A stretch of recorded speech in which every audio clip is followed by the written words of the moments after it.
जल्दी से सब्सक्राइब करो, बेल आइकन दबाओ और वीडियो सबसे पहले आपके पास पहुंचे। चलो करते हैं स्टार्ट। आकांक्षा पेशे से फैशन डिज़ाइनर थी। जब उसे मुंबई जाने का मौका मिला एक बुटीक के लिए काम करने, तो दिल्ली छोड़ के मुंबई शिफ्ट होने का डिसीजन लेने में उसे ज़्यादा वक्त नहीं लगा। अंधेरी में 2 बेडरूम का फ्लैट भी उसे बहुत ही आराम से मिल गया।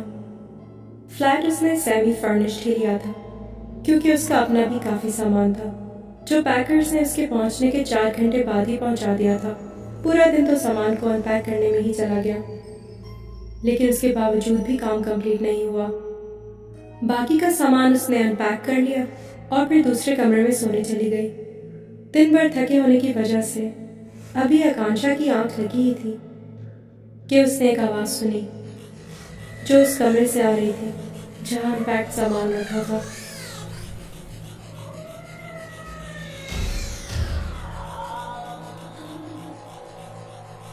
आकांक्षा जब दबे पांव कमरे में पहुंची, तो उस वक्त भी उसे वही आवाज़ सुनाई दे रही थी। उसने कमरे की लाइट जैसे ही जलाई, उस आवाज़ का आना बंद हो गया।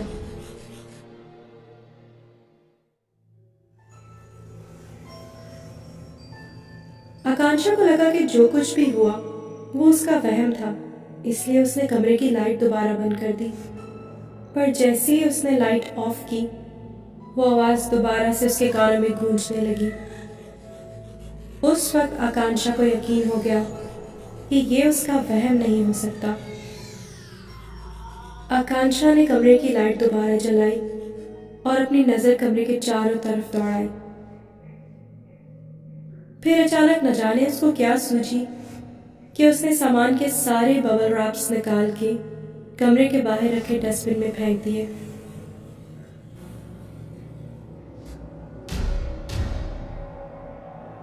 कमरे की लाइट ऑफ करने जब वो दोबारा गई, तो उसने जमीन पर 2 परछाइयां देखी, जिनमें से एक परछाई चलते हुए कमरे से बाहर चली गई।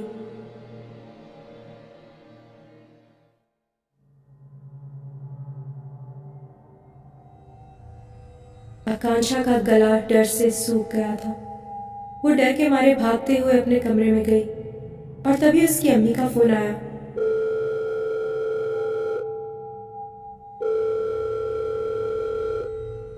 नेटवर्क में शायद कोई प्रॉब्लम होगी, इसलिए 3-4 बार कॉल ड्रॉप हुई और उसके बाद जाके माँ से बात हो पाई।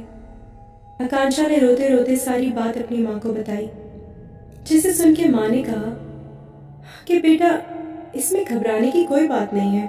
आइंदा से जब भी तुम्हें इस तरह किसी बात पे डर लगे तो घर की खिड़कियाँ थोड़ा थोड़ा खोल देना, ताकि ताज़ा हवा घर के अंदर आए। इससे तुम्हारी तबीयत में बहुत फर्क पड़ेगा। और जब भी डर लगे तो हर दिन ये करना। काफ़ी देर अपनी माँ से बात करने के बाद आकांक्षा को भी दिल ही दिल में थोड़ा सुकून मिला और उसकी आंखों में हल्की हल्की नींद बढ़ने लगी थी। तभी उसने फ़ोन रखा और सोने चली गई। अभी रात इतनी ज़्यादा नहीं हुई थी, सिर्फ 11 ही बजे थे। पूरे घर के सन्नाटे को सिर्फ एक ही चीज़ तोड़ रही थी, और वो थी घड़ी की आवाज़।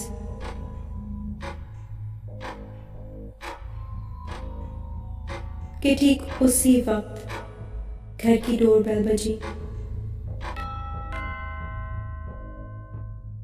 आकांक्षा डरी हुई तो थी और सोच रही थी कि क्या पता कौन हो दरवाजे पर।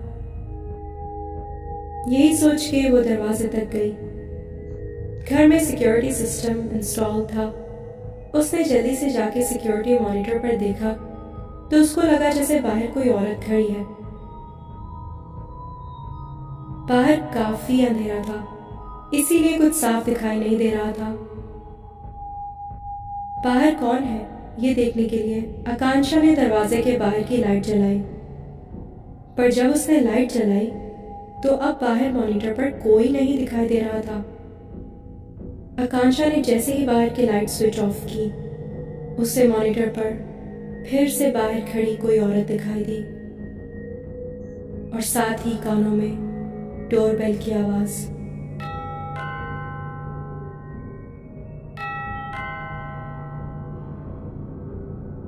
आकांक्षा को तो जैसे 440 वोल्ट का झटका लगा हो। वो तो वहां से हिल ही नहीं पा रही थी और बस पागलों की तरह उस मॉनिटर को देखे जा रही थी, हैरानी से। अब डोरबेल के साथ साथ जोर जोर से किसी के दरवाजे को खटखटाने की आवाज भी आकांक्षा के कानों में गूंज रही थी। पर पूरी कोशिश के बावजूद भी वो वहां से हिल नहीं पा रही थी। आकांक्षा का ध्यान तब हटा जब उसके पॉकेट में रखा फोन अचानक बजने लगा।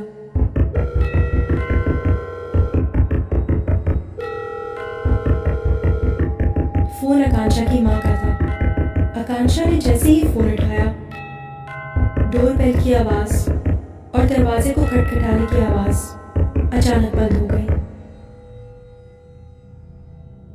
आकांक्षा ने फोन उठा के जल्दी से अपनी माँ को सारी बात बताई।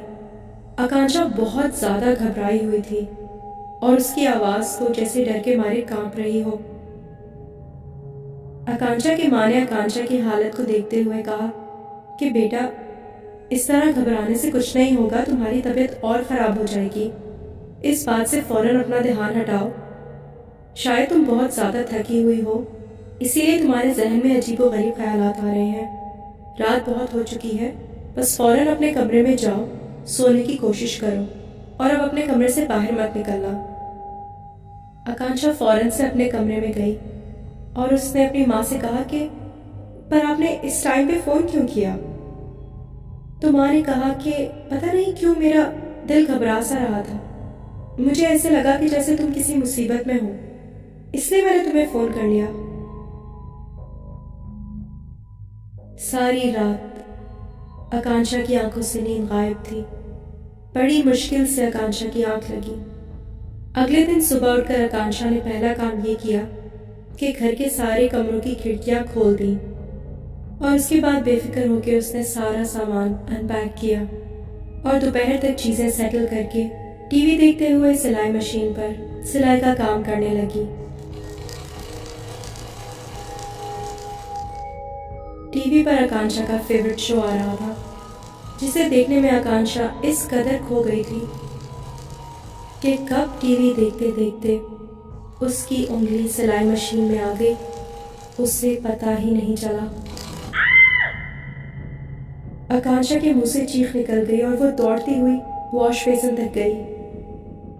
वो अभी वॉश बेसिन में अपनी उंगली धो ही रही थी कि उसे ऐसा महसूस हुआ कि उसके बार बार धोने के बावजूद भी खून उसकी उंगली से साफ नहीं हो रहा है। मानो जैसे पानी तो उसकी उंगली पर पड़ रहा था, मगर उसकी उंगली पे लगा खून पानी से धुल नहीं पा रहा था। आकांक्षा को अपने इस नए घर में अजीबो गरीब चीजों का सामना करना पड़ रहा था। 2 बेडरूम के इस फ्लैट में जब से वो आई थी, एक के बाद एक नया हादसा उसके सामने आ रहा था। आकांक्षा ने जोर जोर से अपनी उंगली को रगड़ना शुरू कर दिया कि अचानक उसे फील हुआ कि जैसे उसके पीछे कोई जोर से उसे धक्का देने की कोशिश कर रहा है और उसे वॉश बेसिन के अंदर धकेल रहा है और वो वॉश बेसिन की तरफ झुकती जा रही है। आकांक्षा ने जोर जोर से चिल्लाना शुरू कर दिया और अपनी पूरी ताकत से वो वापस पीछे उठने की कोशिश कर रही थी, पर उस वक्त उसकी सारी कोशिशें नाकाम थी। बार बार अपने आप को पूरे जोर से पीछे धकेलने के बावजूद भी वो इस कैफियत से निकल नहीं पा रही थी, उस वक्त तक जब तक उसकी पॉकेट में रखा फोन नहीं बजा।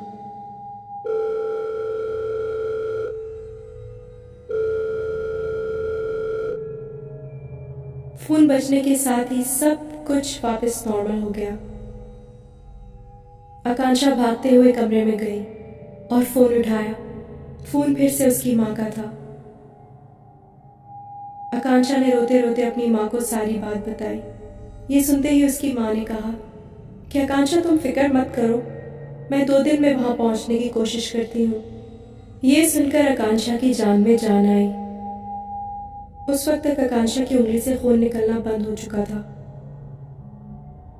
फौरन आकांक्षा ने अपनी उंगली की मरहम पट्टी की और साथ ही उसने ये रियलाइज किया कि जिस कमरे में वो सोती है, अभी तक उस कमरे में उसके साथ ऐसा कोई अजीबोगरीब वाकया नहीं हुआ।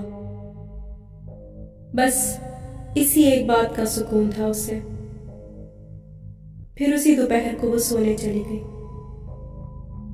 अभी दोपहर को उसकी आंख लगी ही थी कि उसने सोते सोते अपने कानों में एक आवाज सुनी।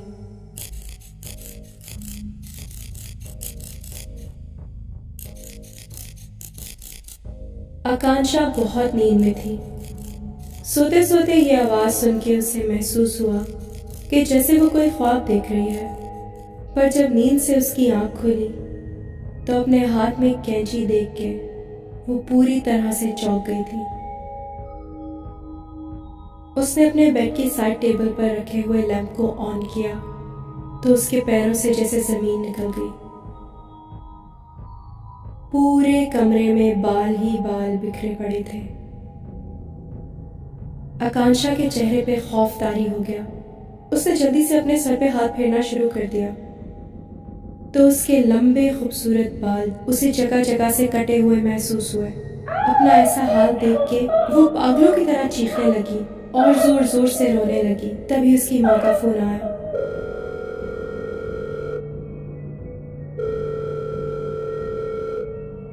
आकांक्षा ने रोते रोते अपनी माँ को सारी बात बताई। पूरी बात सुनकर उसकी माँ ने कहा कि आकांक्षा, ऐसा कुछ नहीं हुआ है, तुम जरूर कोई भयानक ख्वाब देख रही होगी। मेरी मानो तो तुम्हें आराम की सख्त जरूरत है, क्योंकि ये सब कुछ तुम्हारे जहन में है, सब तुम्हारी सोच है। जाके आईने में खुद को देखो, तुम्हारे साथ ऐसा कुछ भी नहीं हुआ है जैसा तुम सोच रही हो। आकांक्षा ने गुस्से में फोन काट दिया। उसको इस बात पे शदीद गुस्सा आ रहा था कि उसकी अपनी माँ ही उसकी बातों पे यकीन नहीं कर रही है। रोते रोते उसकी आंखें लाल हो चुकी थी। न जाने उसे क्या सूझी कि वो उठकर आईने के सामने गई। जब उसने आईने में अपने आप को देखा तो वो बुरी तरह चौंक गई। आकांक्षा के बाल बिल्कुल वैसे ही पहले जैसे लंबे लंबे और घने थे। फौरन से उसने पलट के अपने कमरे के बिस्तर को और फर्श को देखा तो वो ये देख के हैरान रह गई कि वहां एक भी बाल नहीं था। वहां तो कटे हुए बालों का नामो निशान तक नहीं था। अभी वो इस सदमे से निकल भी नहीं पाई थी कि पॉकेट में रखा उसका फोन दोबारा बजा।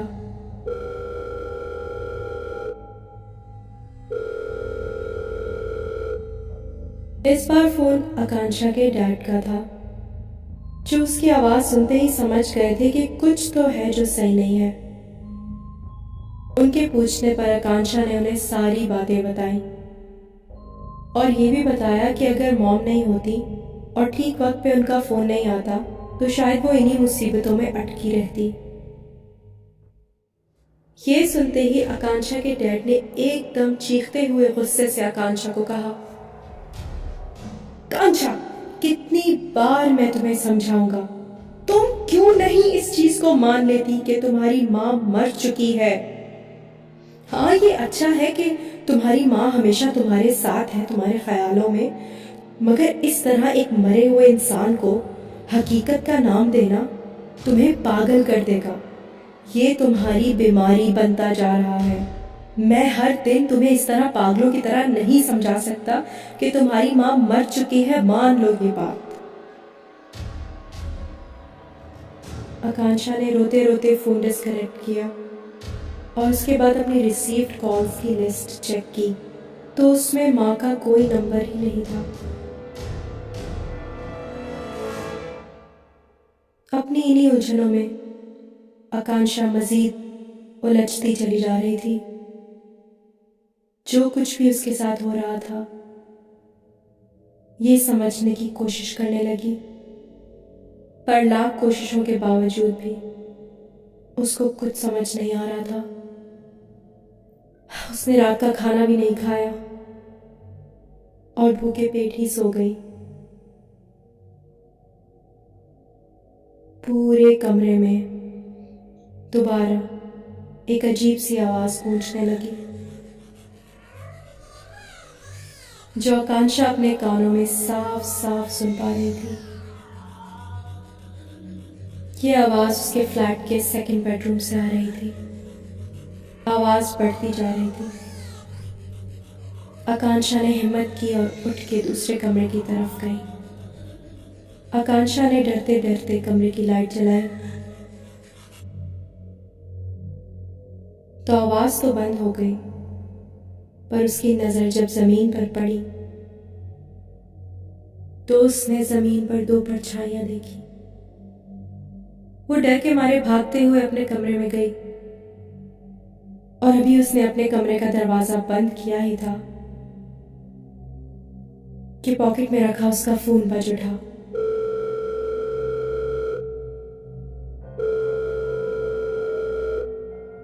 नेटवर्क में शायद कोई प्रॉब्लम होगी, इसलिए 3-4 बार कॉल ड्रॉप हुआ और उसके बाद जाकर उसकी माँ से उसकी बात हो पाई।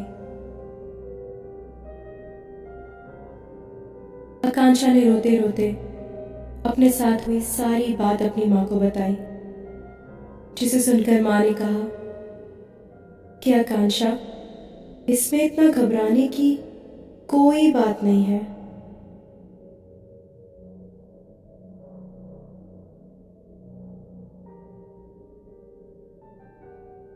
आकांक्षा की ये हालत या तो उसकी बीमारी थी या फिर उसका दिमाग उसके साथ खेल खेल रहा था, क्योंकि उसकी माँ की बात उसके अलावा और कोई नहीं सुन पाता।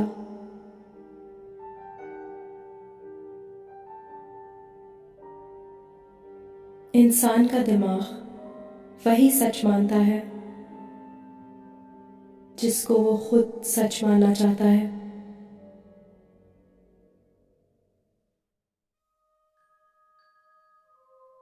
मेरी आवाज में और कहानियां सुनने के लिए सब्सक्राइब कीजिए मेरा YouTube channel horror stories Hindi Urdu and share this video to support me, ताकि मैं आपके लिए और कहानियां बना सकूं। मिलती हूँ आपसे अगली कहानी के साथ।